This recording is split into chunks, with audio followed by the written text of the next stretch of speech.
Okay, last class, my laptop didn't get through the class. I hope we do better with this one. Going to share my screen today. We're going to talk about string algorithms, focusing especially on substring search. Just bring up the slides. And hopefully we will have time to start an assignment together on substring search. Professor, I have a question. Yes. You said about Friday morning or Friday night for assignment 4?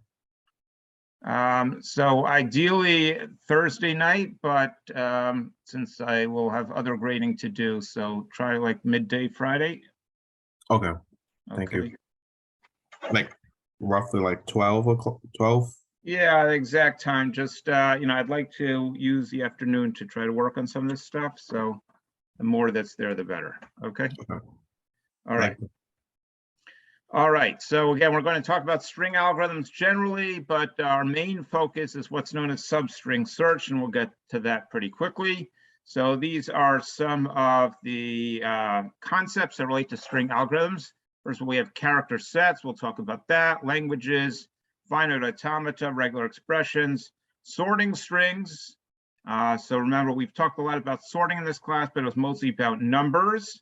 Data structures that are useful for strings, compression, we talked about in another language, and then we have the string matching algorithms, which is, again, our focus for today.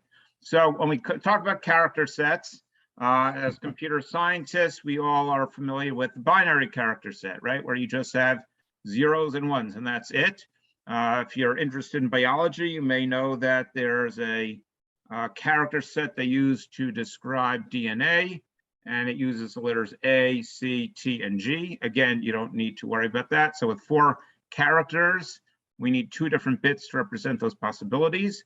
We have octal, which are 8 symbols requiring 3 bits. Decimal, which has 10 different symbols, which needs 4 bits to represent 10 symbols. Hexadecimal, which we use a lot in computer science, right? We have 16 different symbols that requires 4 bits. Lowercase and uppercase letters by themselves, 5 bits each.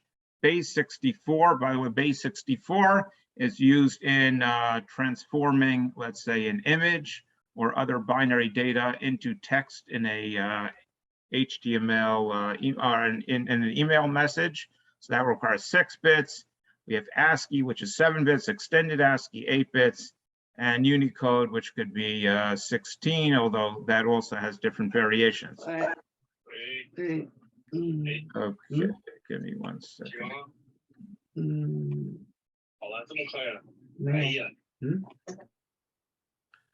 Okay. All right.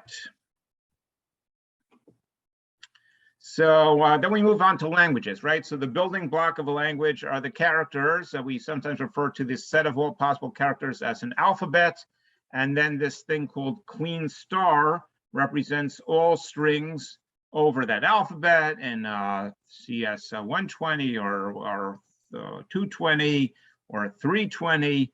Probably learn about recursive definition for a language, right? That's not really our focus over here. But again, this is all possible words. And then we can, in 320, learn about building machines.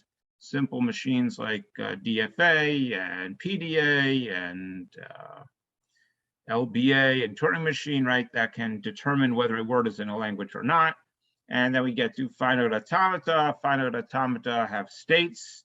They have transitions, right? Arrows that take us from state to state, depending on a given character. So the character moves us from one state to another. And here you have an example of a finite state machine. Again, this is not the focus of our lecture today.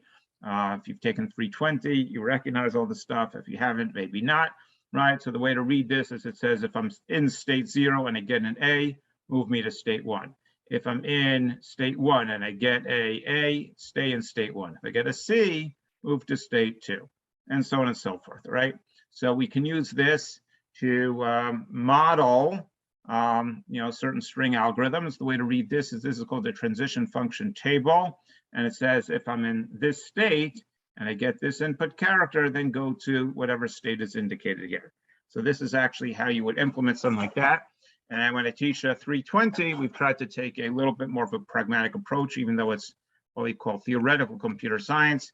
And one of the programs that we do together is actually implementing one of these finite automata with a transition table, something like this. All right, that moves us on to a regular expression. Probably seen regular expressions before, but a regular expression uses various symbols to model patterns. Okay, so here are examples of different patterns, right? A wildcard for a single character. You can specify a set of characters, right? I want a vowel, so I want an A, E, I, O, or U. I want anything in a range. So this says I want a capital letter. This says I want a digit. I can say anything but this. Okay, so in assignment number 5, you should have been using a regular expression. I think it gave you the regular expression to take anything that was not a character and replace it with an empty string. All right, you can talk about what's called the positive closure, which means as many, one or more copies of whatever is in here. So again, AB means A or B. And the plus means at least one copy. So it could be an A, followed by another A, followed by a B, but it means everything comes from this form, right? If we want to say 0 or 1, we could use a question mark. We can say 3, which means 3 copies of the choices that are available here, or a choice. Okay, so these are all different shortcuts that can be used. Again, the focus here is not on regular expressions. We're just providing a little bit of background before we get to the main event. And here are some specific examples, right? So if when I have a zip code, I can say, okay, I need 5 digits in the range 0 through 9. And optionally, right, so question mark means optionally a dash, and then 4 digits in the range of 0 to 9. Social Security number, 3 digits in the range 0 to 9, dash, 2 digits in the range 0 to 9, 4 digits in the range 0 to 9. All right, so that's some examples of regular expressions, right? And again, if you're in CS320, don't worry about it so much here. But if you're in 320, you should be familiar with what they call the Chomsky hierarchy of languages, different machines that recognize different kinds of languages. Okay, so now we get to more the algorithm piece of this, right? So in the algorithm piece, we want to sort strings. And how do we do that, all right? So we could use, let's say, like a bubble sort. And when we do, instead of doing, if AJ is less or greater than A of J plus 1, we have to be careful use compared to, at least if we're in Java. In Python, you can just use the regular operators. But there may be some specialized string sorting algorithms. For example, looking character by character. And when we do that, we can either start with the least significant digit or the most significant digit. Okay, when I say most significant, I mean the left-hand side or the right-hand side. Okay, what does this remind you of? So this last thing here, I remind you of something from our course?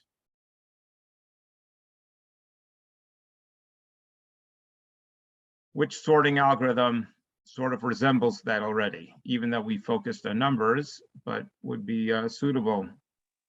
Radix sort. Radix sort, that is correct. Very good. Okay, so one way to deal with this is you count characters, and if you recall the counting sort that was actually referenced in assignment number 2 about sorting was actually a character-based sort, right? Okay, so this is basically the same thing. All right, so in least significant digit, like in radix sort, we start with the rightmost character and we proceed to the left. If there are D characters or D digits, right? And the time complexity for each one is going to be generally order of n. So it's going to be D times n, right? In other cases, we start from the left and we call that most significant digit. And this will behave a little bit more like a classical sorting algorithm. The problem is there can be many strings, okay, for it. It's almost like a quick sort, right? Because you're taking the first character and you're partitioning based on that, and then you sort based on subsequent characters. All right, so this can get sort of expensive if you're dealing with longer strings. Okay, so now we get to the really the main topic for today, which is string matching. Okay, what are we trying to do in string matching? And then we'll talk about the how we do it. So there are two terms you need to know, two main terms. One is called the text and one is called the pattern. All right, the text is what we are trying to look in, and the pattern is what we're trying to find. So we look for a pattern inside the text, and we have to be careful here because just like I said when we did graph algorithms, we are used to saying O of n algorithm. But what does n mean? So in graph, an n can mean vertices or it can mean edges. Usually it means vertices, but depending on the book or the code that you see, it could mean edges. So you have to be careful. Same is true here. All right, so we're going to try to use m for the length of the text, n for the length of the pattern, but beware, I might make a mistake in the slides, and it's possible that any code you find online, Geeks for Geeks or otherwise, may have it some other way. They might use T and P. They might use something else. Okay, and why do we care about string matching? Well, think about things like this, a search engine, right? You have a big web page and I'm looking for the word pizza, or I'm looking for the word Python substring, right? Got to check if it's there. A spell checker, right? I'm looking to see if a particular word is in the document or the other way around. A particular word in the document is in my dictionary, right? A spam filter. How would it be using a spam filter? Well, there's certain keywords that tend to arise in spam, right? So they could look for certain things, or they could look for certain domain names that it's being sent from, or certain IP addresses, right? There are different things they could look for that have historically been associated with spam. One of my students at my job during the year, she got a job working for chess.com. Chess.com is a major website for chess. But what she was doing, she was not programming artificial intelligence for chess or anything like that. She was working on their spam filter, because if you're a very big company, so it's not surprising that you're going to get a lot of incoming spam, and you want to be able to filter out. So there's some probability involved in that, Bayesian statistics. So she was going to be involved in that, right? Looking for virus and malware. Again, they know what the viruses look like. The question is it located in the code that you have, the file that you have, right? Deep packet scanning, similar kind of idea. Intrusion detection, right? Is this an intruder, someone we don't want? Lookups, computational biology, right? We're looking for patterns. So you have a brain scan or a body scan, right? You're looking for a tumor, right? So it's a similar kind of thing, right? We're trying to identify known patterns in a large area and to see if there is it could be something good that we want, could be something bad, but we want to find it. Okay, so these are 4 classical string matching algorithms that we're going to discuss, and we're going to try to code. So hopefully we'll get through the discussion part quickly, and then we can try to code a lot of it together. So the first is a brute force, which means, do it the way, let's say, a programmer who's taking intro would do it, right? They don't know these algorithms, but they know a little bit about how to code a loop or a nested loop. Then we have Rabin-Karp. Okay, so I'm a big fan of K algorithms in this course. So here we have 2 of them. We have Karp and we have Knuth. All right, you've seen Rabin before. I don't think we've seen Karp before in this course, although he'll make another appearance later on. It's a hash-based algorithm, okay? It's a hash-based algorithm. And then we have Knuth, Morris, Pratt, and Boyer-Moore. These also, they use a similar concept of lookup tables. Each is a little different than the other, and fine, so we have those. All right, so the basic idea of brute force is we compare our pattern to the beginning of the text. If it matches, great. If it doesn't, then we start again by comparing the pattern to the second position and starting from the second position. If that we don't find it there, we compare the pattern starting with the third position, and so on and so forth. right? So we just repeat this until we get to the end, and either we find it or we don't, right? So that's called brute force. There's no particular intelligence that's being used here. And again, this is the kind of algorithm that you should be able to code by the end of an intro class, okay? So here is an example, right? Here's our text. Here's our pattern. Generally speaking, the pattern will be much smaller than the text. And we compare P0 with T0, right? So the A with the A, the B with the B, the C with the C, the D with the X, we get a mismatch. So now what happens? After the mismatch, we compare P0 with the B, and that's a mismatch. We compare P0 with C, and that's a mismatch. We compare it with the X, that's a mismatch. We compare it with the A, now we have a match again. Compare the B with the B, and the C with the C, and the D with the D, and the A with the A, and the B with the B, and we're almost there, and it gets messed up. So we try a few more, and eventually we're going to get over here, A, B, C, D, A, B, D. No, that one didn't work either. Then we tried here, A, B, C, D, A, B, D. Okay, so sooner or later, we do find it. All right, so can anyone tell me what is the time complexity of this algorithm going to be in a worst case scenario, meaning we're getting near matches and then it doesn't work right towards the end? Oh, then? So we don't want to use the word n here because n is ambiguous, right?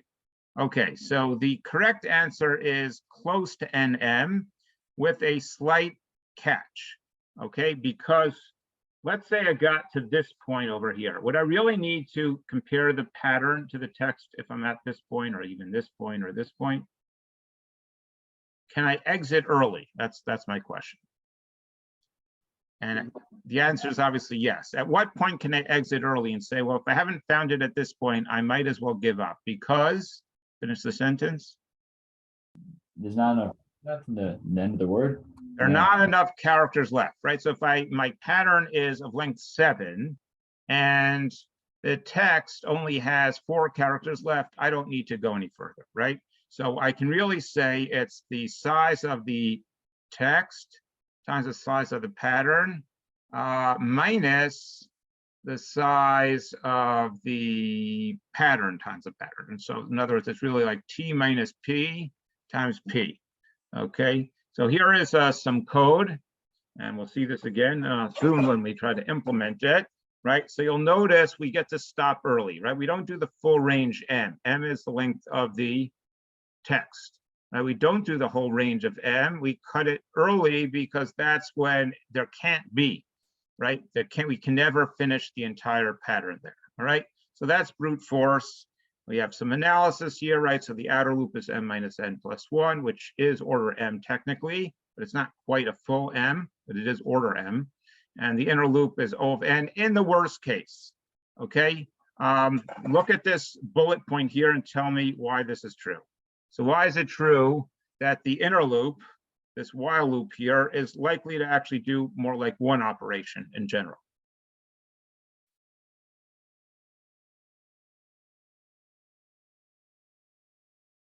Right, so what are we doing here? We're taking the pattern and we're comparing it to a particular position in the text and the characters after it. Why is that usually going to take like one operation, not the full n? Because it's probably not going to match even for that character. And even if it matches for that character, it's probably not going to match for the character after that, assuming it's like English, right? If you're dealing with binary, well, the probability of matching a digit is 50%. So it's not so crazy for you to get a bunch of matches in a row. But if you're dealing with English text where you have 26 characters, or maybe 52 if you're using also lowercase, or maybe more if you have digits and spaces and punctuation marks and stuff like that. So worst case is going to be order of mn, some of you have suggested, but average is going to be more like the m because each iteration of the inner loop is going to be more like one comparison rather than n comparisons. Okay, so now we get to the Rabin-Karp. Okay, as I said before, Rabin-Karp is a hashing-based approach. And I'm going to say it in English before we get to the sort of nitty-gritty of the functions. right? What we do is we compute a hash function of the pattern.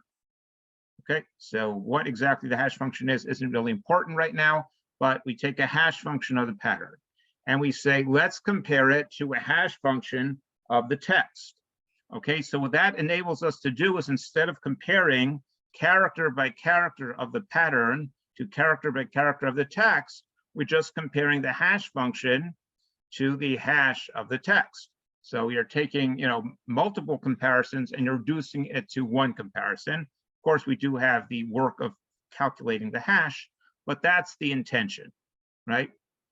Particularly if it's a big pattern, so you calculate that, hash once, and then you just compare that.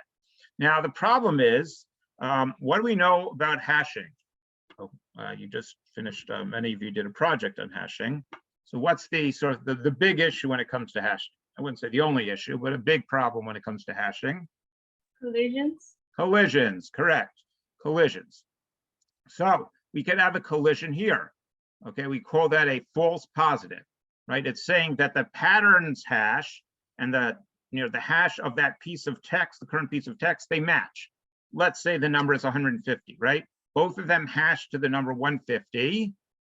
So we say, aha, I found it. Well, no, you didn't find it yet. Now you have to check that the pattern and the text really are the same.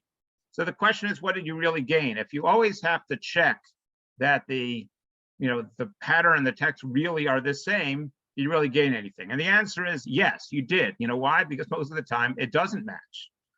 All right. So that's the basic idea. But I want to show you a little trick here. Okay, so here's a little trick. I'm skipping this example because this isn't this isn't really how it works. So that was just sort of a warm-up exercise. This is a better example of what's really going on here, right? So imagine we are taking a hash of A, B, C, D. Okay, the real algorithm is a little bit more complicated than this. This is also a warm-up. So it says, okay, we're going to hash each letter to its ordinal position in the alphabet, right? So A is a 0, B is a 1, C is a 2, and D is a 3. You add that up and you get 6.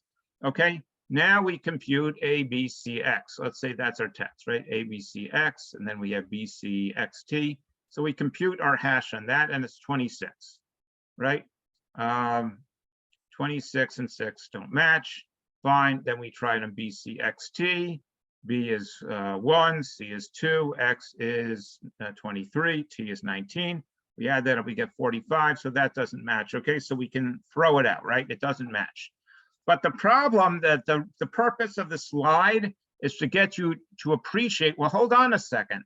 There's a lot of work that's happening in computing the hash function on the text. So are we really saving anything if we have to do so much work in the hashing? And this is where we get into, this is sort of the brilliant part of Rabin-Karp, is a concept of a rolling hash function, all right? A rolling hash function. So what does that mean? It means when I compute the hash of BCXT, I can use the hash that I already had from before, subtract off the hash for the A, which we don't need anymore, and add in the hash for the T that we do need. So do you see, does everyone see how the current hash is a function of the previous hash, right? So we're not computing it from scratch. We're saying I can just change it a little bit. So again, if you only have 4 characters, it may not save you that much, but imagine if the pattern was 10 characters long. And instead of doing a whole computation on 10 characters, I use the previous computation, subtract off 1 character and add 1 character. So now I only have 2 computations to go from one to the next instead of 10 from scratch. So that's a concept of a rolling hash, but it gets a little bit more complicated than that. So just like when we deal with numbers, right? So let's say I have the number, let's take an example here. Let's take the number 6893, right? So 6893 can be thought of as 6 times 10 to the 3 plus 8. I'm writing this in the chat, so you'll see it in a moment, to 2 plus 9 times 10 to the 1 plus 3 times 10 to the 0. Okay, does everyone see that in the chat? So we can do the same thing with characters. We can say, take the value associated with the character and raise it, let's say, to the 26 to the 3rd power, if they're 26 characters. And then the next character will be whatever the value of the character is times 26 to the 2nd power, right? And if, let's say, the next character was an X, which we said was 23, so say 23 times 26 to the 1st character, right? So that's what this is saying, okay? So let's look at the slide now. The slide says, if I have a string S, I take the characters in the string. That's what S0 is, S1 is, S and minus 2, and so on. And I use this thing, I take D. D is the base. Okay, in our case, it's 26, the number of characters, but it could be 256 if you're using the full ASCII, right? So that's what this is saying here. And it's saying, treat this as a number, just like if you're doing base 10, right? You have to think of each digit in terms of shifting it by a power of 10. So we're shifting it by a power of 26 or a power of 256. And obviously that number is going to get very large. So what do we want to do to that number? We take it modulo Q. What is Q? Q is a prime number. Usually doesn't have to be prime, but it's a good idea that it's prime. You get a better distribution that way. And we can reduce this number so it's a manageable number. Now, obviously, the more we reduce it, the smaller the Q, the more collisions we're going to have. So, there's a little bit of a balancing act, the cost benefit analysis, figuring out what the right Q is, that it's not mathematically impossible, but it's also, big enough that we don't get too many false collisions. Okay, and we can even use a Horner's method, you remember from numerical methods, numerical algorithms, to calculate this hash function a little bit better, right? So now we get to here's an example, right? So here is A, B, C, D, right? So we take A is 0 times 26 cubed. 1 is B, 26 squared. 2 is C, 26 to the 1. 3 is D times 26 to the 0. So to compute the BCXT, we take 26 times whatever we had before, subtract off the A part, and we add the code, we add the code for T. Okay, what happened here?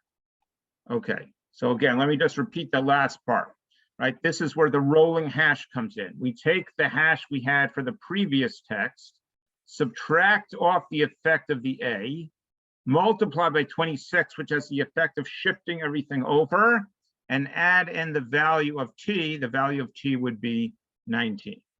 All right, so that is the basic idea of the rolling hash. Now, what do we do if we have a collision? As we know, once you start reducing things, whether it's modulo prime number or not prime, doesn't really matter, we can get collisions, right? Because not different numbers can map to the same thing. So one approach is to say, okay, I'll compare the two, right? Compare the two. So the problem with that is it takes more time. So this is an example of what we call a Las Vegas algorithm, right? We get the guarantee that we're going to get the right answer, but we don't know how long it's going to take. So here's a little trick, okay? So I hope you've been taking notes of all the examples, randomization in our course, and you can add this one to your list, okay? So what we do is we take a bunch of different hash functions, and they all are similar except the different, the modulo, the prime number that we use varies for each hash function. And you know what this is a little bit like? It's a little bit like the Bloom filter, actually. So we run, let's say, 3 hash functions, okay? I don't know that 3 is a magic number, but it's good for our purposes. We run 3 hash functions, and we say as follows. If the 3 hash functions of the pattern all match the 3 hash functions on this piece of text, then there's a pretty high probability that we found it. if any of the hash functions don't match, that means it's obviously not the same string, because if it was the same string, we would get the same hash output for the 3 functions. So in that sense, it's a Bloom filter. If they all match, high probability that it's a match. If any one of them don't match, then we know that it's not good, that it's not a match, and we can proceed on to the next substring. So here is the code. So let's just run through this together. So we have a lot of setup stuff that's not really important here. Okay, over here we compute the hash function on the pattern. Okay, so we're iterating over the characters. Okay, and then over here we're comparing the pattern with the current part of the text. Okay, just 1 second here. Where do we use the oh, okay, and then we have the slide, right? So what happens is, if P and T are the same, what are P and T? Someone tell me what P and T are? A result of 2 hash function. Yes, this is the hash for the pattern. This is the hash for the text. Okay, so if the hash for the pattern is equal to the hash for the text, then what are we doing? Which approach are we taking? We're taking the brute force. It says at this point, let's check the brute force. If they ever don't match, then we didn't find it. Okay, and then we check, right? So if J is N, meaning we got an exact match all the way through, then we found it. We print a pattern found, fine. Otherwise, we compute the rolling hash. So look what we're doing here. To get the rolling hash, we're taking the previous hash, we're doing that shift, right, by the number of digits. D is, let's say, 26. And we're adding in the value of the last character. We're taking that modulo Q, and then we convert. Okay, so what is the time complexity here? Well, the outer loop, like in brute force, is O of M. The rolling hash only takes O of 1. Why? Because we're basically multiplying, subtracting from the previous rolling hash, multiplying it by, let's say, 26 or 256, whatever your size of your character set is. And then we are adding the last character, and we're doing modulos. So all of those are constant time operations, 4 or 5 constant time operations, but several constant time operations still considered constant time. So on average, we are going to get something like this O of M, but we could get MN, like brute force. We could get that, okay? So it's not clear just from the analysis, is Raven Carp going to do better than brute force? We don't know. It's certainly more complicated. Is it going to do better? And that's why we do these assignments with the empirical performance to see how they play out. All right. Third example, something called Knuth Morris Pratt. And Knuth Morris Pratt, the insight of Knuth Morris Pratt is that it figures out, you know what, when I start anew, I don't necessarily have to start at the next character. I can figure out where could I possibly have a match. So it allows me to skip around a little bit. Just a word on the history of this algorithm. So as you can see by the names, it was discovered by Knuth Morris Pratt, right? 1977. However, there is a Russian mathematician, computer scientist, Yuri Matyasevich, who already discovered it back in the 1960s. I believe Donald Knuth eventually acknowledged that, I don't think they stole it from him, but they did acknowledge that he beat them to it in terms of discovering it independently. Yuri Matyasevich was very involved in calculation of pi, many digits of pi, and many other important contributions. All right. So the basic concept of this Knuth Morris Pratt is something called an LPS. LPS is a little confusing. It stands for the longest proper prefix, which is also a suffix. Okay, that's a lot to digest. And the best way to understand it is to work through a bunch of examples. Okay, so first of all, what do I mean by proper? Proper means not inclusive, like a proper subset in discrete math. It means not the whole thing. Okay, So what are the prefixes of ABC? Empty string is a prefix, A is a prefix, AB is a prefix, and ABC is a prefix. A proper prefix would mean not ABC because it's got to be shorter than the string itself. And what are the suffixes? Well, suffixes you read from the right side. So this is a suffix, empty string is a suffix, C is a suffix, B is a CB is a suffix. I'm sorry, I got to read it from left to right, but starting from the right. So C, BC, ABC. All right, so proper suffix means not including ABC. So when we say LPS, we want the longest proper prefix of the pattern, which is also a suffix of the pattern, because that's going to tell us how much we can skip. Okay, so let's take a look at this example here. Okay. All right, when I have no characters, so obviously the LPS is going to be 0 because empty string is not a proper prefix of A. All right. And what about 1? Well, A is a proper prefix of AA. Does everyone see that? A is a proper prefix of AA, and it's also a suffix. So that's why it's 1. LPS 2, because what is the suffix? The suffix is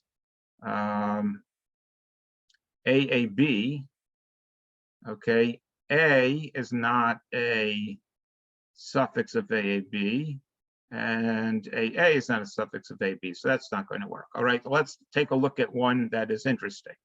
Okay, so we're saying the LPS of 4 is also a suffix of AABAA, right? So here is, okay, we're up to 4, right? The first 4 characters, not first 4 characters, but positions 0 through 4, right, is AABAA. So what's the longest prefix of that is also a suffix? Well, AA is a prefix, and it's also a suffix. All right, let's take another example that's interesting, right? So if I take a look at position 0 through 10, I have AA, BAA, CAA, BAA, the whole thing actually. And AA, BAA is a prefix, and it's also a suffix. So therefore, the answer is 5. Okay, so those are some examples of it. Here is the code that does it. All right, so the what you need to do is you need to compute this LPS first, right? So we have 2 parts to the algorithm, right? One part to the algorithm is the KMP search, and it uses the LPS, and the LPS tells us, you know, where we look next. And the LPS array is basically determining what prefix is also suffix, and it I don't know if you can tell, but it's using dynamic programming, right? So if I look at the code here, what's the time complexity of this? This is not the actual search. This is just the LPS array. Just N? It's N, right? Because it's a loop over N. And what does N represent here? I'll give you 2 choices. Is it the length of the text or of the pattern? Length of the text. It's the length of the pattern, right? The LPS array depends only on the pattern, because it's saying if I have a match on a pattern, how much of the pattern can I skip where I might have a match? See, the idea is as follows, that I know based on what matched already where I might have a match again. So it depends completely on the pattern. So the N in this case is the length of the pattern, and this algorithm, which is a little, admittedly, a little confusing, but it's only based on the pattern. So that's good news, because the pattern is generally small compared to the text that's large. So something that depends on the pattern doesn't bother us. Even if it was N squared, it wouldn't bother us too much, because it's really the text that tends to be big. All right, let's move on to the other part of that. Here's the actual search. So what is the time complexity here?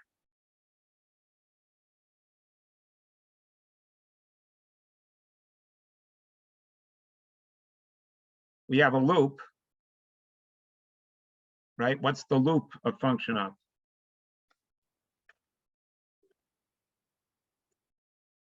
What's the loop? A function of M. The function of M. And what is M here? The text. The length of the text, right? So we have a loop that depends on the length of the text, all right? Look at that. The main loop takes O of M, computing LPS takes O of M, so the total time is M plus N. Again, the N falls out because the length of the pattern is usually tiny compared to the length of the text, right? So think about it. You're looking for the word snakes in a big, long document, right? So the word snakes is small, the document is large, all right? So here is an example taken from online of the prefix table. Okay, so this is the LPS, I guess is what you call it, right? So again, you gradually increase the part of the pattern that we're looking at. Okay, it's all about the pattern, not the text, just the pattern part. That's the small piece, right? We gradually increase that. And here we have an example, right, of the piece of the pattern that we're currently considering, right? A prefix, which is also a suffix. When we go up to 5, right? So 5 means 6, okay, just so you know. It means positions 0 through 5. So it's actually 6 characters. And AB is also a prefix, AB is also a suffix, right? When we go up to 6, which is really 7 characters, all right, when we go up to that's 7 characters, so we have nothing, right? Because no prefix here is also suffix, right? A does not match D, AB does not match BD, ABC does not match ABD, and so on and so forth. All right, so it can actually go down, you know, as you go. All right, so we use that and take a look at this next slide here. All right, so here's our pattern and here's our text. Okay, this is by the way, a standard convention. If you're numbering your positions and you don't want the numbering themselves to take more space, so you just start again. So this 0 is really 10.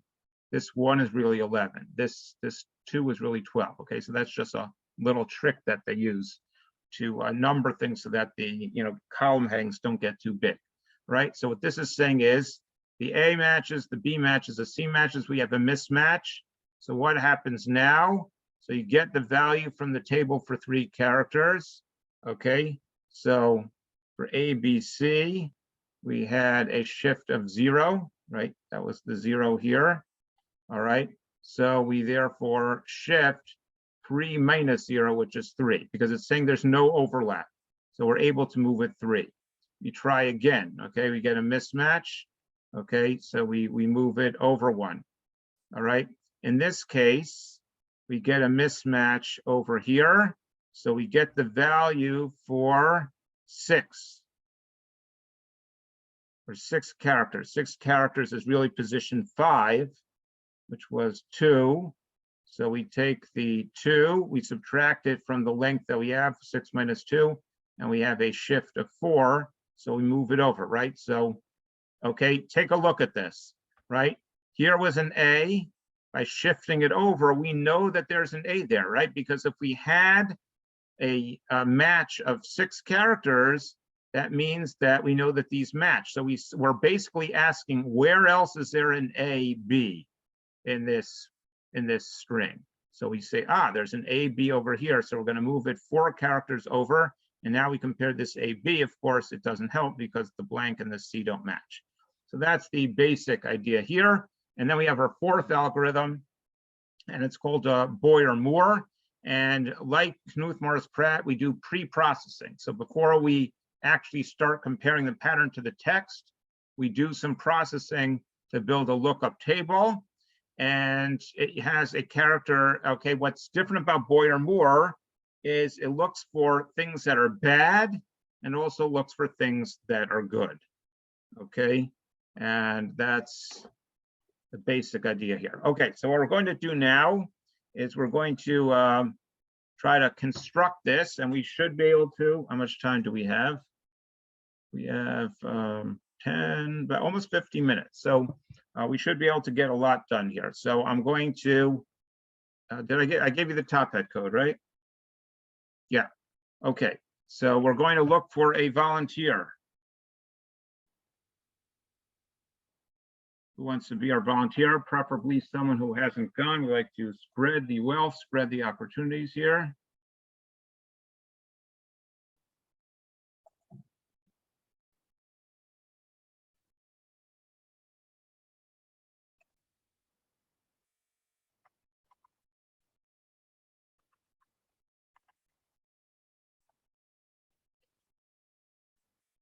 Everyone is, not everyone. There are people who are very persistent that they forgot to type in a top hat or it didn't register and they want to get that one attendance code. But what I'm telling you, what really matters is not attendance code. It's showing me that you're engaged with the course. So this is a very good way of doing that.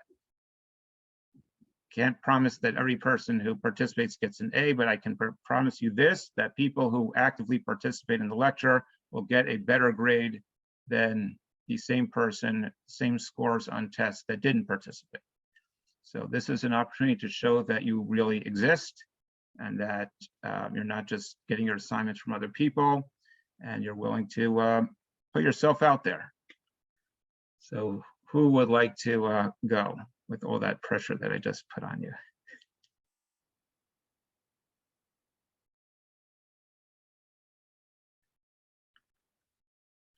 I could go. You could go. All right. Thank you. So I'll enable the screen sharing.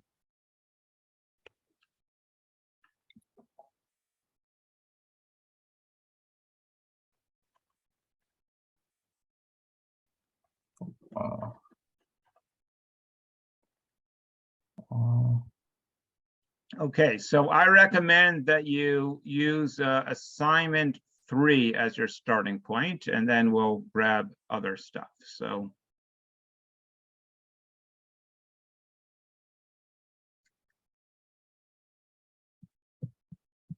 make a copy of assignment 3, call it assignment 6.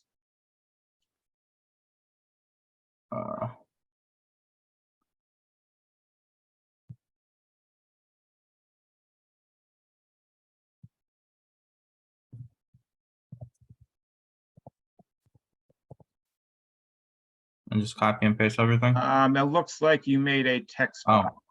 Why Okay. don't you just do this? Delete assignment 6. Let's clean up before you get garbage that you don't know. Delete that.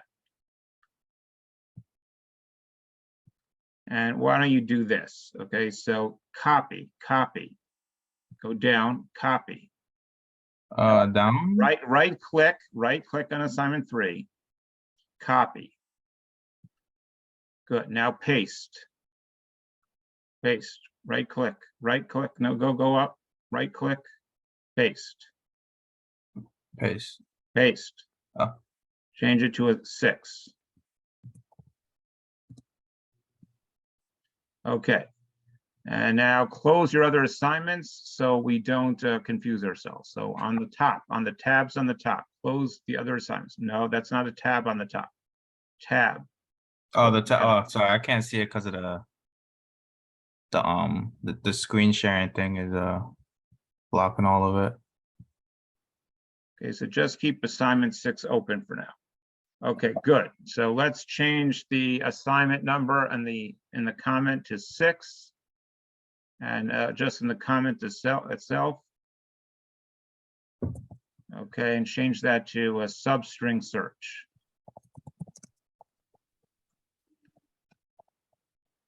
Okay, good. All right, so let's create 5 methods here. Okay, 5 methods. So go up. Okay, you want to do it there? You could do it there. That's fine. We don't need random matrix. We don't need all ones matrix. And we don't need print matrix. And we don't need native molds. You want me to comment it or delete it? Yeah, delete it. You don't need it here. Okay, so the first one's going to be called native search. And we're going to use 3 parameters. Okay, let's keep to lowercase. That's our convention in Python. Oh, okay. Yeah, and 3. So we're going to have text,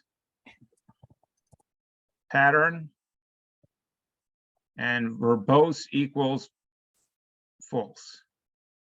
Can you repeat that? You said verbose? Verbose, VERBOSE, Not like mouse, yeah. Verbose equals capital T, true. Okay, so let me explain what that is. So the text is the text. The pattern is what we look for in the text. And verbose is going to be a third optional parameter, okay, which is going to be used to print out information that we can use for illustration and debugging. Okay, so one goal in this assignment is to time the algorithms and see which ones actually work better in practice, especially since the worst case and the average case are so different. But there's another goal here, which is when you actually run code and you print things out along the way, you can learn how the algorithm does it, right? So in the class, we go through things sort of quickly. You know, we look at some Python code, some Java code, right?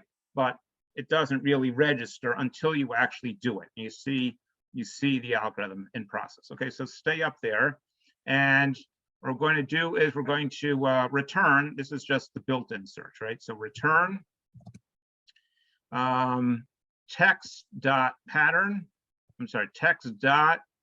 I think find should work. Does it let you do that? Parentheses pattern.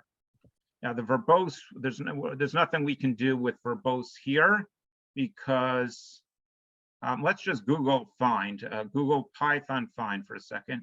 Python string find, make sure we're using it correctly. Are you sharing your whole screen? Am I?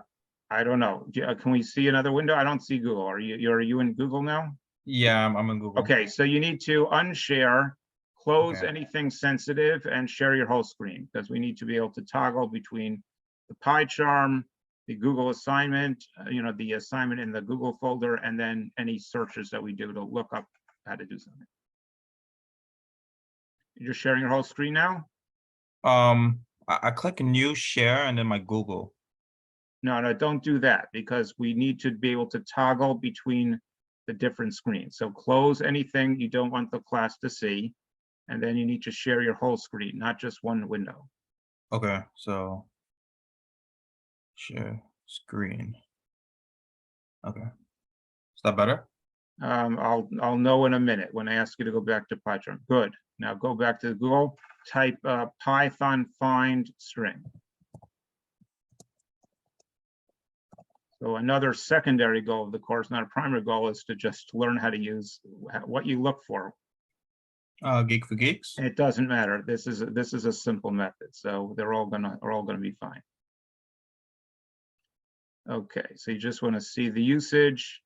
Okay, result is an index. So are we using correctly? Okay, good. So go back to your PyCharm. We're using it correctly. And of course, if it's not there, then we've got -1. Okay, so that's native search. All right. Now you can copy that just so we get the same signature. And we're going to do brute force. And you want to leave 2 lines between all functions. We don't like squiggly lines here. So we want to get rid of the squiggly lines as we go. So can you Okay. leave 2 blank lines between functions? 2 blank lines. Okay. And if you could do that before the previous one, so they're a distraction and they indicate, okay, so we're going to call the next one brute force. You don't need native. And make brute force 2 words. Native means the one that's built in, right? You can click on the link in the assignment, bring up the assignment if you haven't done so already. Google 23.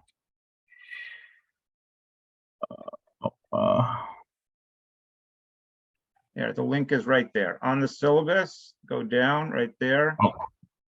Good. Take you to your drive.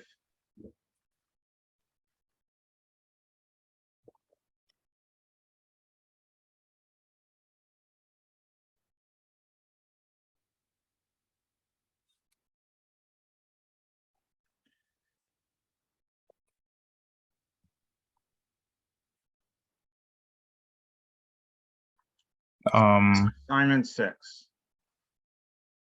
This one? Assignment 6. I think it's the last one.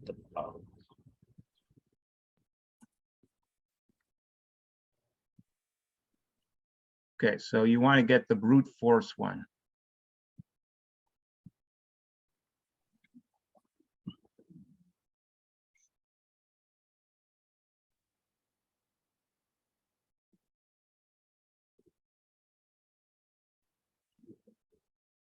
Keeps going? No, that's Python, so take that.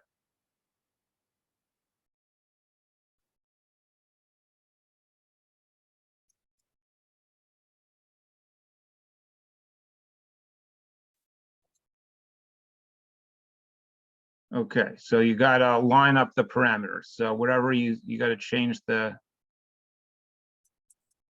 word to pattern. Also, the last line should return J, not just printed. Correct. There are a bunch of changes. Returning You're I correct. think. Should it be returning? Yes, it should be returning I, but let's get to that. Okay, so first of all, just let's use proper Python. So change the capital M. You could do a refactor. Line 23, select the M. Right click. Refactor. Rename. Change it to lowercase m. Turn. Same with the N? Same with the N. Oh, it looks like they changed their note. You see that? See, they're using M and N differently, but okay, that's fine. As long as we don't need to pass it in, it doesn't matter. All right, you could get rid of the parentheses in 27, redundant parentheses.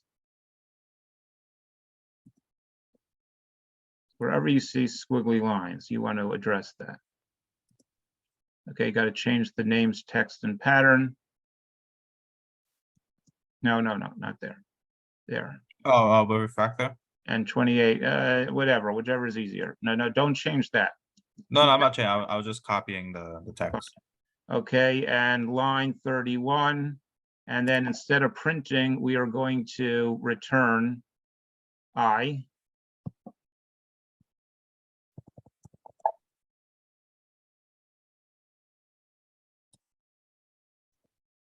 You don't need parentheses for return.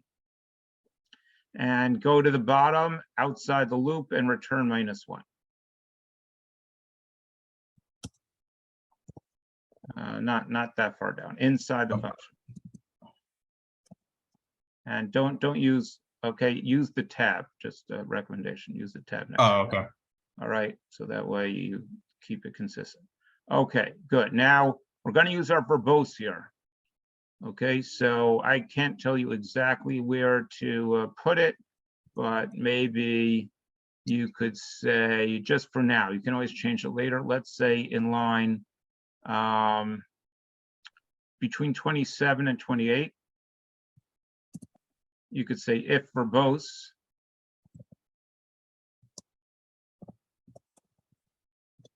And then colon. And on the next line, you could say print. For now, you're in parentheses. Print is in parentheses. You could say M, comma N, comma I. Use spaces after the commas. And it's a good idea to also put a caption, right? So between each thing, maybe put a string so you know what you're printing.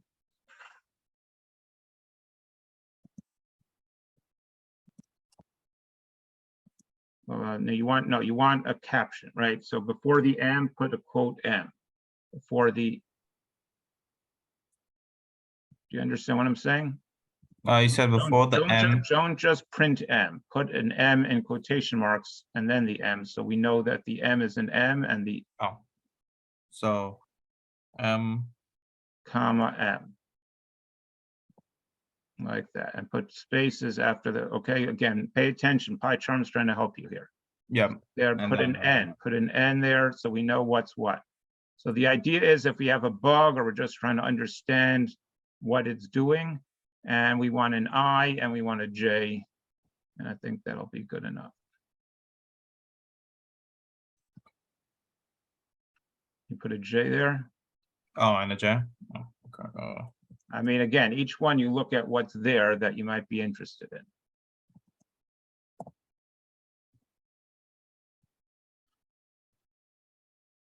And fine. Okay, we can always change it later. All right, so that's brute force. Let's do Raven Carp.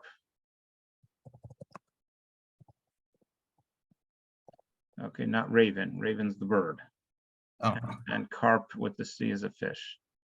Raven Carp. oh, Ray Bin. Like in look at the assignment. No, IN. Look at the assignment if you need to.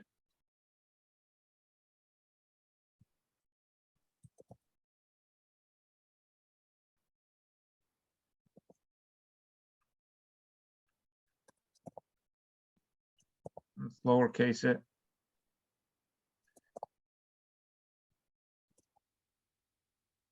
Okay, same parameters as before.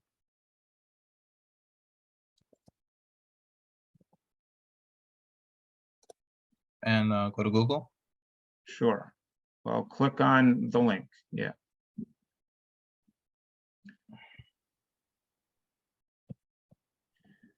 We should also maintain the habit of putting a comment. Okay, so can you put a comment for the before the brute force where you took it from?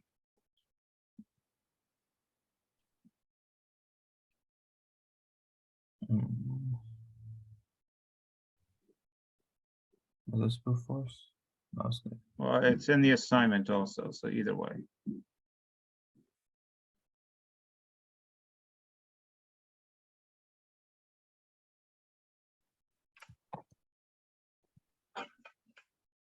We'll put a comment there from.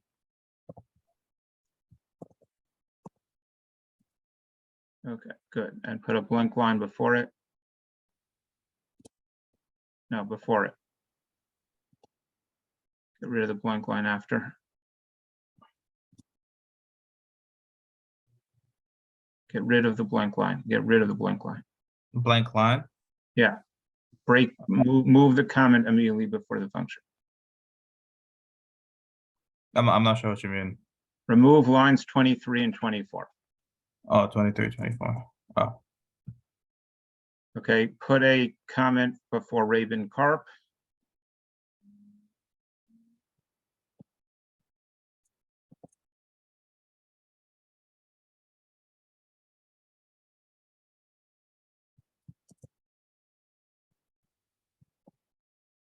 And put an extra blank line before it.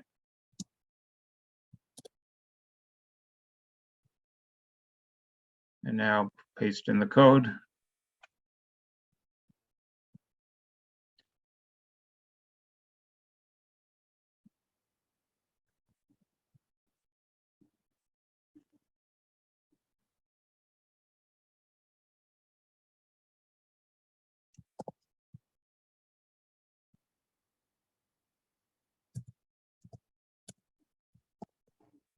Okay, so you'll notice that the way they implemented it, they actually passed in Q. We're not going to pass in Q. We're going to let the function itself decide what Q is.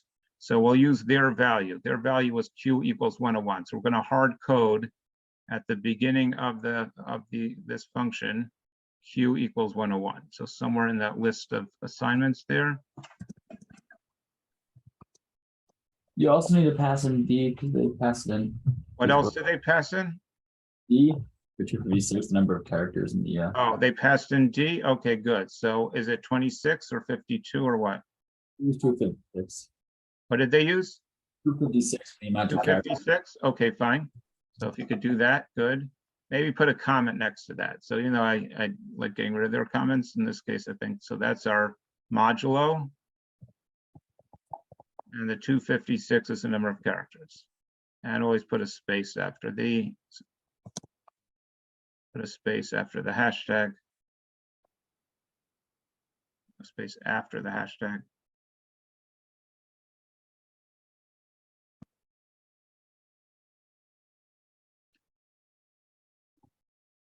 you want me to refactor? Yeah, let's refactor. So change the paths to pattern. Okay, pass. Check.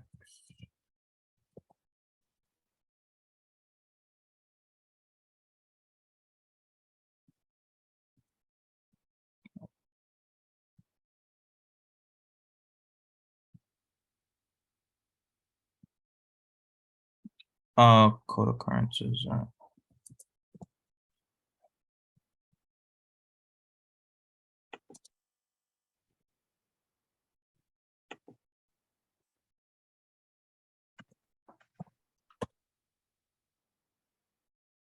And change all of these. All right, you can combine the comments on 54 and 55, move them together.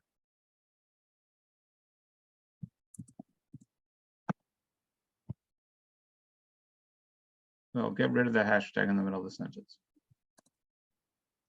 Yeah. Okay, change the pats to pattern. Quite easier to just type, but okay.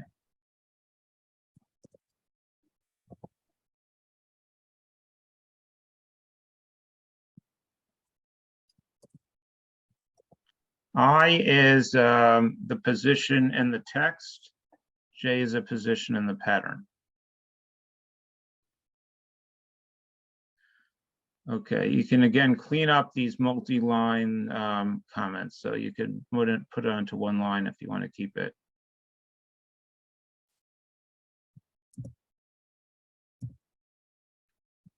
Okay, the important thing is to, if we find the pattern, so replace print pattern found with return I.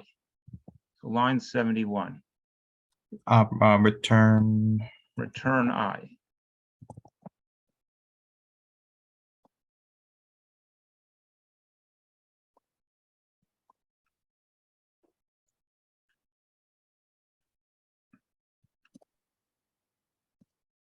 Okay, fix the multi-line comments. We also have to return -1 at the end. Yeah, we're going to do that, correct. Okay, line 73 combined with 72.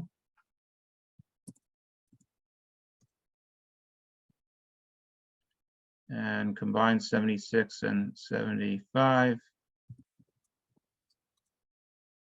Okay, at the very bottom, outside the loop, return -1. Okay. All right, now we want to use our verbose here. I think we can combine 59 and 60 into 2 or maybe even 1 line. So.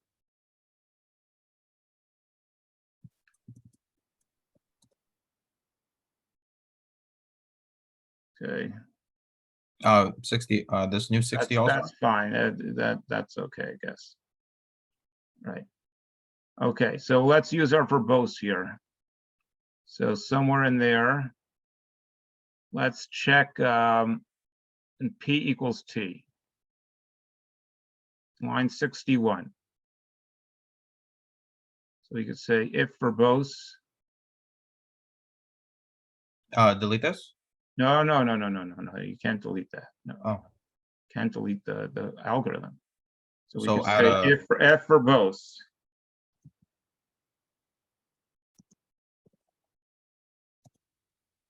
Okay, so put in a print statement like what you had before. There are 2 J's. Now the J is the position in the pattern. No, the thing is like the code initialized the J as 0 at the front, but right here you can see line 65 says for J in range M. Yeah, so that just means we probably don't need that J in the top because it's going to get initialized. Yeah, but so in line 71 outside the J for loop says if J equals M, return because M. it still knows what the J is from line 65. Oh, that's interesting. It'll remember the J That's how after Python that. Yeah. Okay. Got it. Okay. All right. So did you? Well, you got to print something. Yeah, I was just print I. Well, what do you think is useful? So you want the P and the T, and again, do what you did before because you want to have all that information here, right? So basically, any variable that is interesting. Oh, that's all the variables up here, right? Those are all the variables. I wouldn't say those are all the variables. So Oh. the interesting ones are I. We definitely want the I and the J also.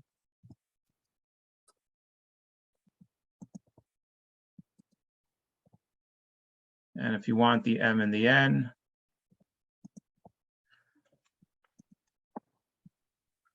Okay, the Q and the D are not really important for our debugging and illustrations.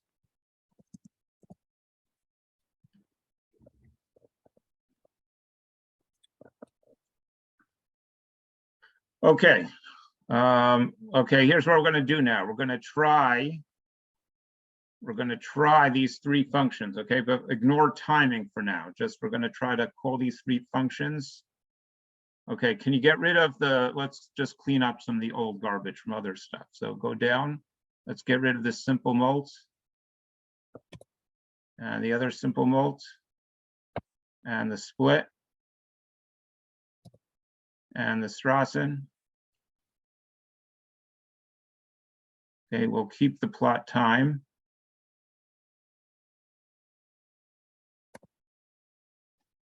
So hold on to the plot time. Okay, and take the main and extract all that for now. So we'll call that run trials. So select not the main, select all the code inside the main, Mm-hmm. select it, The print also. and the print, yeah. Right click and call it run trials.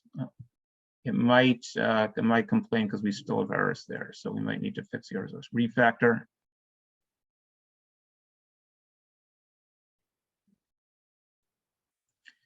Extract method. Call it run trials. Not trails, that's what you do when you go hiking. Trials.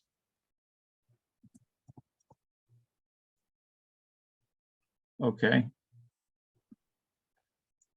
Okay, let's just fix that up. So we've got, instead of algs, we're gonna say native search. No, it's algs, and it's in the list of algs. Oh, sorry. Native search. Brute force. Just type it. It'll come through. It'll Oh prompt yeah. Of course. without the parentheses. And Raven carp.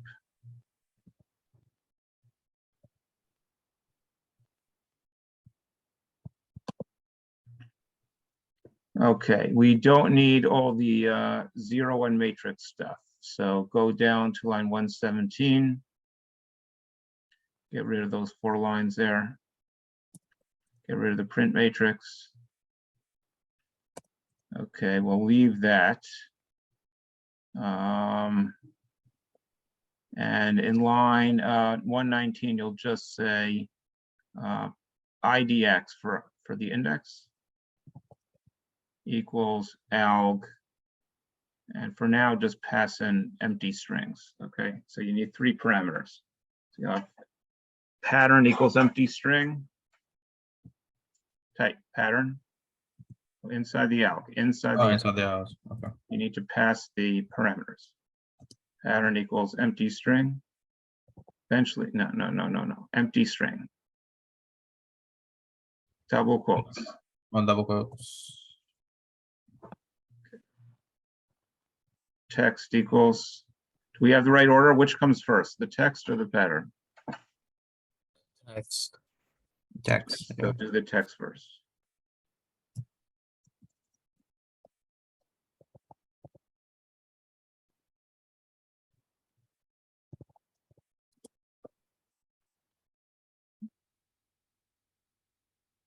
Empty string also for text. For now, yeah. Eventually, we need to replace it. I'm just trying to want this code to compile, and then you could say verbose equals true for now. Okay, let's get rid of the print matrix call.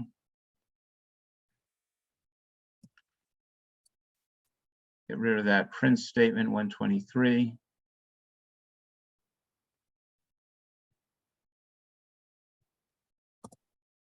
Okay, fine. Okay, so that's our run trials. Okay, so main, where's main? All right, in main, let's create a text. Okay, so create a text equals. Comment out the run trials because we're not ready for the run trials yet.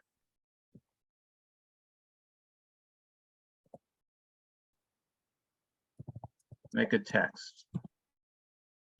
Bunch of characters.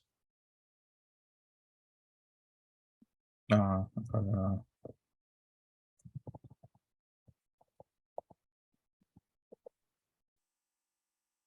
Okay, and do pattern equals.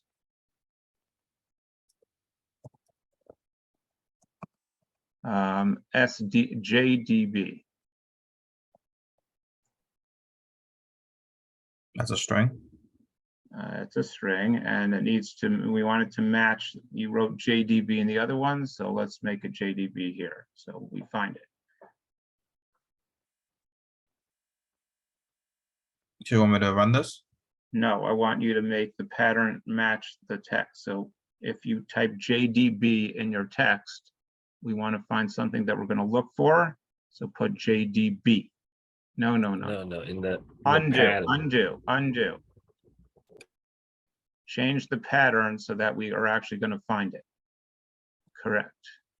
Okay, now I want you to call all three and save the result of each. Say that again. Sorry. How do you run those three methods? So call each of the three methods with that text and pattern. Inside the main. Native, On the next line, you need to call native search. Oh, the Native search. Yeah, brute force, the method. Doesn't say, but give it, it returns a number. So you need to say IDX1 equals. No, not there. On the left side. So we expect that all three, okay, let's call the first one 1, 2, and 3. No. You're going to pass in the text and the pattern and verbose equals true. So text, just text, pattern, and true. Okay, but copy that line 3 times. So do Control D on that line. And put spaces after the commas.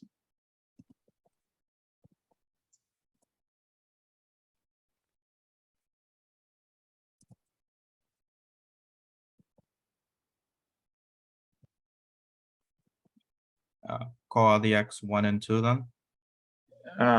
Well, call the first one 1, call the second one 2, call the third one 3, and we'll print all 3 of them, and they all should be equal. And can you put spaces after the commas? Okay, so pay attention to the squigglies and resolve our squigglies.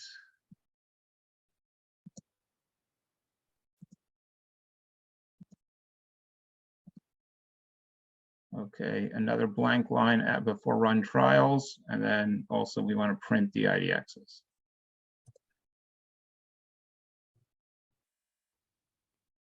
Can you print the IDXs so that we know what we got?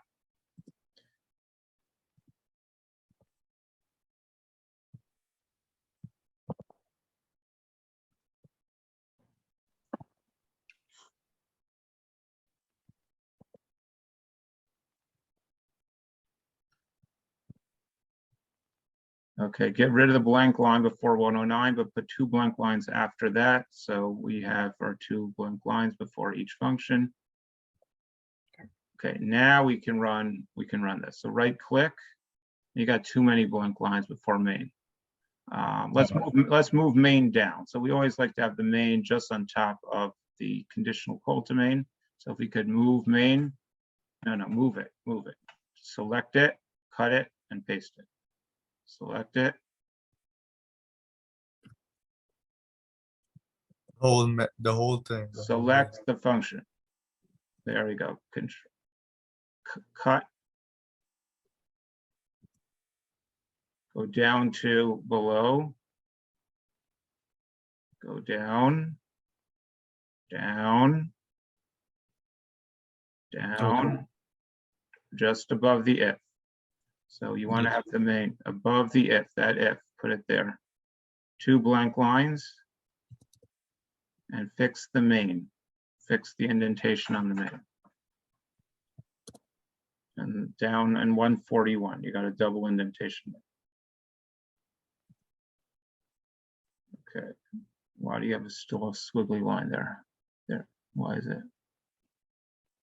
Why is it, oh, it wants a blank line after that.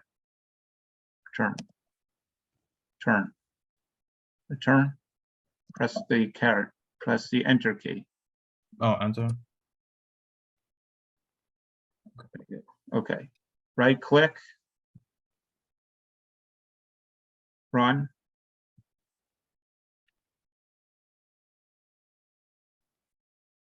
Okay, so I don't know why if these things aren't appearing there, but you can install Pandas again.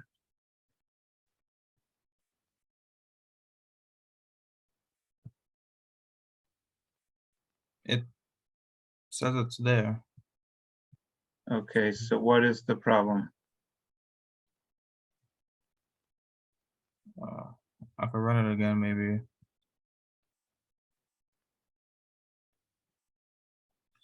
Can I just comment it out then? No, because you need it in run trials, and we're going to need it for the assignment. Okay, delete the line, Yeah. and put it back in, type it back in.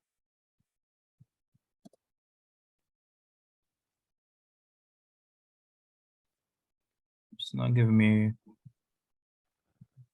like what it usually does, like give me the error and then tells me to.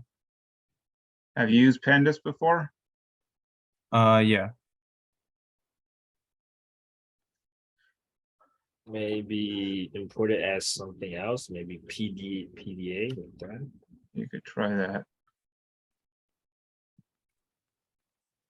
Okay, now go down. You got to change the PD on the bottom and run trials to PDA.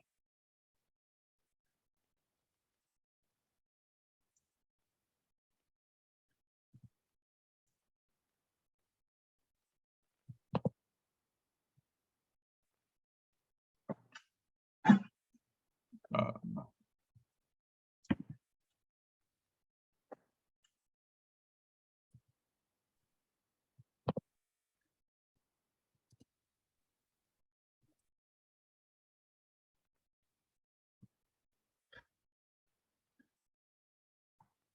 yeah, so it's like working.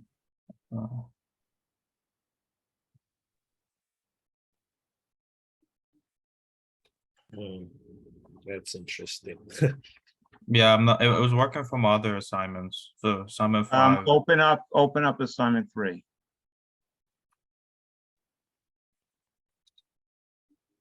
Okay, expand that. Does it recognize Pandas here? What happens when you run this?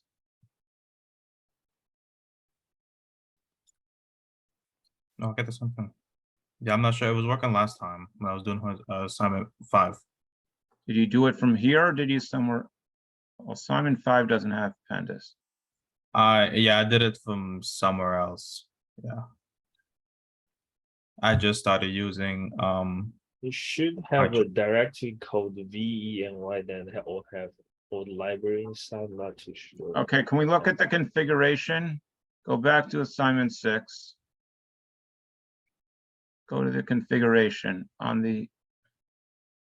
Okay, let's create a configuration. Okay. On How do I the do right-hand corner where the drop down is. Up, right there, edit configurations. Edit configurations. Sorry. Edit configurations. Yeah, I know the share thing is blocking like all of it. How do I move Oh, it? so you don't have that pop-up? Yeah, it doesn't show it for me. Like the whole like sharing screen, like the mute participant chat's like blocking it. Can you move Like- that around? Trying to. Oh yeah, I moved it. So edit configurations. 7.6. All right, for this one. Okay, assignment 6. Where do we have an interpreter? You have an interpreter there. You say okay? Okay. Okay, click the run on that.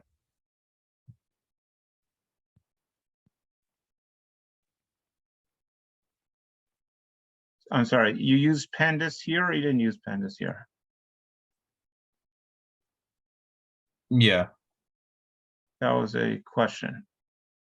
Did you use Pandas in PyCharm before? yeah, I have, yeah. You have. Okay, I'm not sure why that's going to work better, but we could try that. You could go to assignment 3 and see if it lets you install it there. Okay.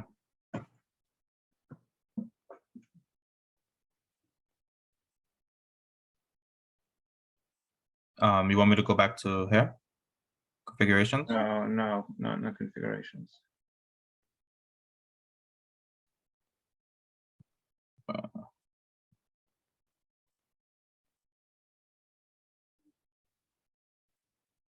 Okay, so it needs, you need to install it. So if you can't do it the way it doesn't, click over the Pandas again. It doesn't, Yeah, it doesn't like pop up. I know what you mean. When I used it, it told me to like download. okay, everything. you can do it from File. So if you go to File, click on the upper left-hand corner. Do new project setup. New project setup. Okay. Try that, set up for new projects. Settings for products. Go down to try tools, Python interpreter, try that. Try Python interpreter. Okay, do plus. First we'll pick out interpreter. Python interpreter, pick out interpreter, please. Pick one. List. Yeah, that's fine. Okay, now try to install a package. Okay, plus on the packages, plus type Pandas. Okay, click that first one there. Install package on the bottom.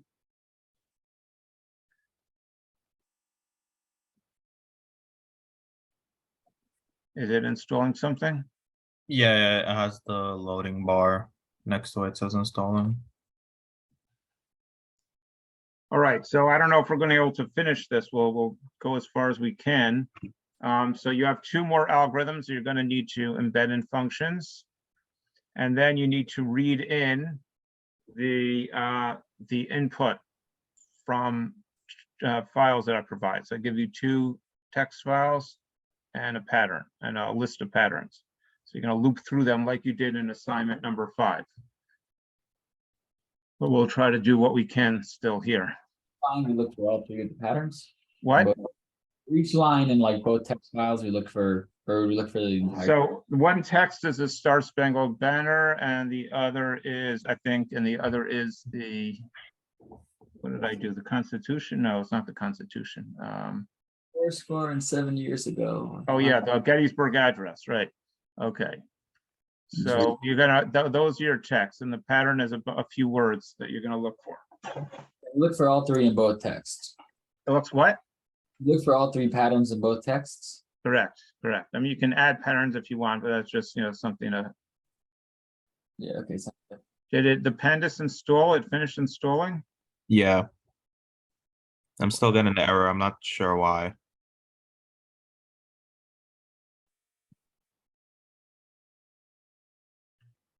Go to assignment 1.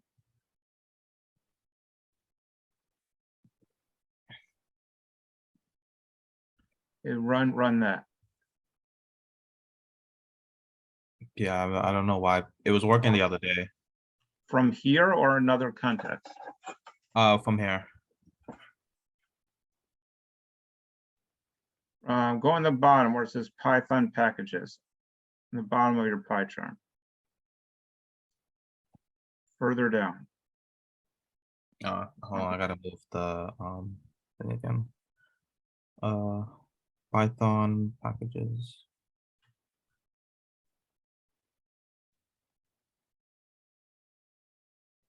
Pandas there. No, it's not, but it said installed. When I was installing it, yeah, it's not there. Maybe add package. Try Um, version control. No, it's not version control. Try the other one. We don't have a path. Just type pandas over there in that box.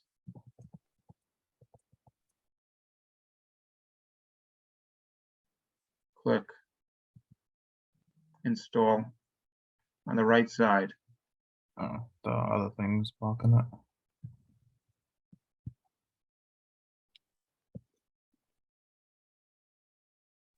Seems like there's two tasks going on for the updating. So this seems like one got blocked. So it's installing right now. Well, it could be that what we installed when we installed it before was just for new packages and it didn't take for this existing stuff. I mean, for new projects. No, what I do is like put all the assignment in the one project. So once That's what download that's what I tell everyone also. Just keep it all together. Most of our assignments are just one file anyway. Yeah, sorry about that. I was using something else. And I used PyCharm for assignment 5 because I needed to have the text files in the same folder and I couldn't do that in the other place. So I'm just gonna, sorry about that.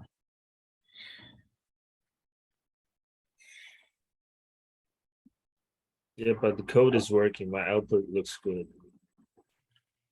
You're getting the three there. It's finding all three. Yeah, it's matching. Okay. All right.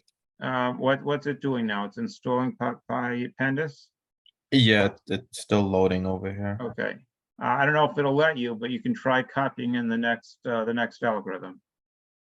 It says Once you get it working, then you want to call for the run trials. Now, instead of running different sizes, you're going to just run it for different patterns, right? oh, it worked. I think, all right. Well, yes and no. We're getting in string out of range. So what happened there? It says line 141. You got to click on it. Not No. that. Now you click on the bottommost tab, bottommost. Okay.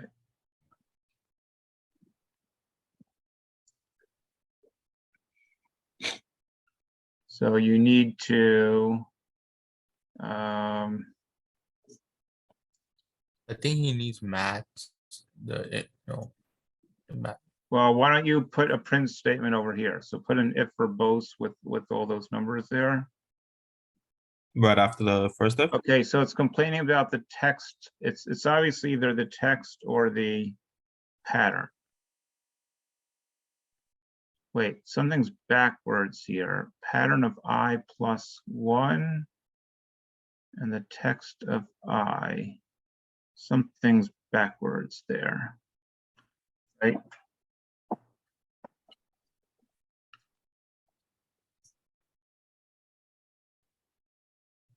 Which is the loop variable? It's I, right? So why are we doing I plus M? It doesn't seem right.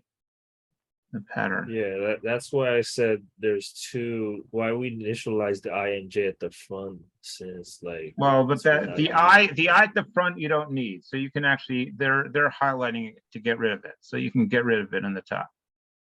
Go to the top. Go up, up, up, up, up, up. Get rid of the I equals 0. We don't need that.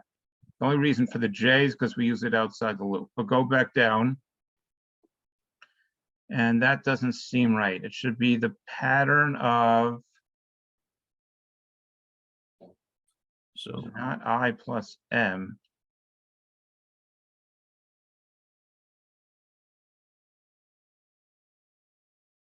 Maybe the loop is not indented correctly.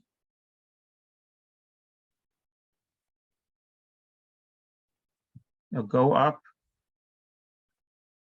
for I in range n minus m plus 1. That looks right. Go up more. N is the text, so go down. Go down more. Stop. So the pattern of I plus m, that just doesn't seem possible. Do you want me to go back to the file? You can go back to the code. Something doesn't look right there. The second string is also text instead of pattern. Maybe I did it wrong. It's text. Oh, it's text and text. Yeah. Yeah, So do you want me to put back I equals 0 or you want me to leave it? no, now you can fix it.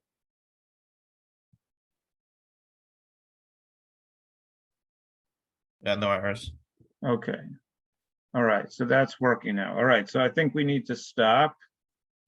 But, so the next thing is to code those other two algorithms, copy them, get them to work independently, meaning like we did, outside the run trials, so that they all return the same results. Once you get that, you can try to iterate over a bunch of strings and text. So this is the type of output we want to see for the rest of them? Well, I don't care about the verbose. That's just for debugging. You can pass in Okay. verbose equals false. Okay, but if you look in the assignment, I say what you want to record. Okay. Okay, so ultimately want to get a graph like we had before, which is different algorithms, maybe not different sizes, but you could have, one pattern and the other, one text and the other text, let's say. Should I stop sharing? Yeah, you could stop sharing. Okay. All right, thank you very much. All right, take care, everyone. Have a great day, a great weekend. I'll see you all on Monday. Thanks, Professor. Have a good weekend. Thank you, Professor. Bye-bye.